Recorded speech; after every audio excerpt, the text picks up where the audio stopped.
episode 2, we talked about life beyond noise or the secret of silence. In this episode 3 of our self discovery series, we'll talk about the eternal mirror. You might be thinking, what? A mirror dangling on the wall? No, that's not the actual mirror, but there's an inborn mirror in all of us that continues to reflect us every day. For example, stand in a crowded street. A man shouts, a child laughs, a woman passes with tired eyes. Without thinking, something stirs in you: anger, tenderness, envy, admiration. Why? Because every face you see is also your mirror. Psychology proves this. When you dislike someone instantly, it is often because they carry a trait you secretly fight in yourself.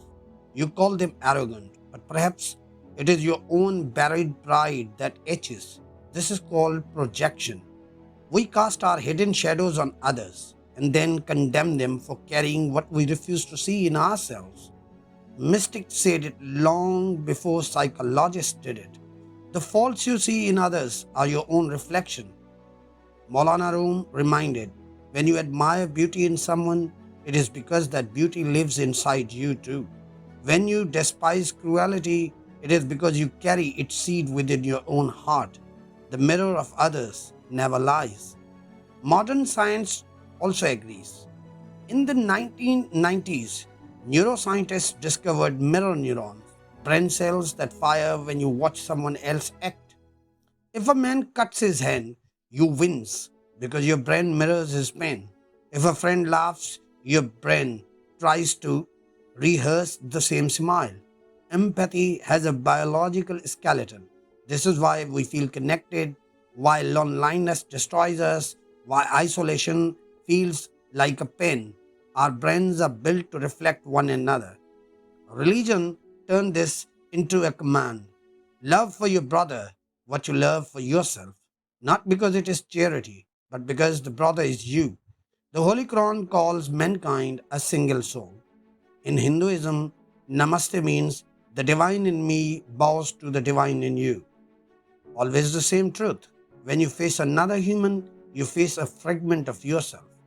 The Greek story of Echo and Narcissus is not just about vanity. Echo was cursed to repeat the words of others, showing how our voices bounce back to us. Narcissus fell in love with his own image because he could not distinguish between self and reflection.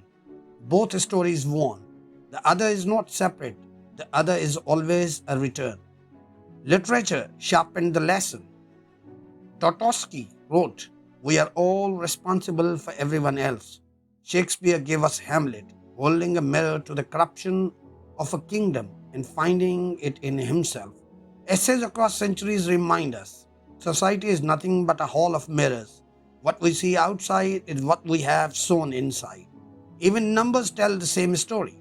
Two mirrors facing each other create infinite reflections, an endless corridor of selves. That is human life. I see myself in you, you in me, until identity is no longer separate, but multiplied. This is why cruelty is spread like poison, and kindness multiplies like light. Others are not others, they are your mirrors. When you attack, you wound yourself. When you forgive, you heal yourself. When you admire, you discover hidden treasures in your own soul. The easiest reflection to accept is admiration. When someone inspires us, we smile and say, "Yes, that's very beautiful." But the hardest reflection to accept is envy. When someone's success burns your chest, when someone's beauty unsettles you, when someone's power makes you small, this is not about them. It is your shadow staring back at you.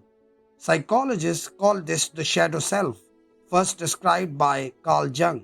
It is the part of us, he said, we hide. Our selfishness, greed, anger, desires, but it never dies.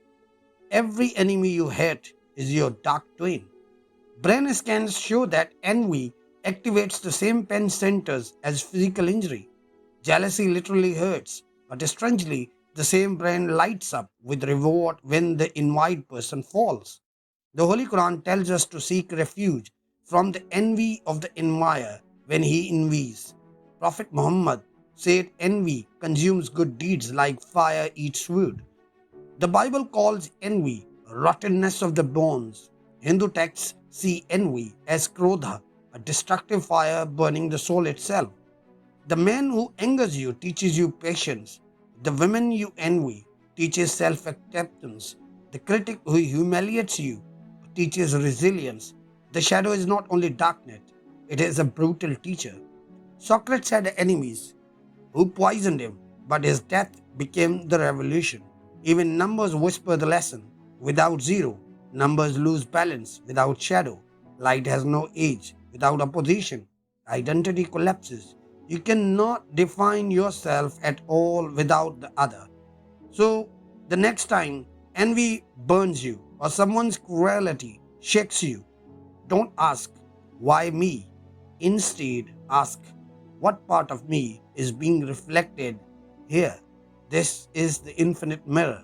When polished enough, you see no boundary, no envy, no division, only reflection folding into reflection until all mirrors dissolve into a single light. And that is the secret of existence. So, next time you look into someone's eyes, remember it's not them, it's you. And if this truth stirred something in you, join me in this journey by subscribing.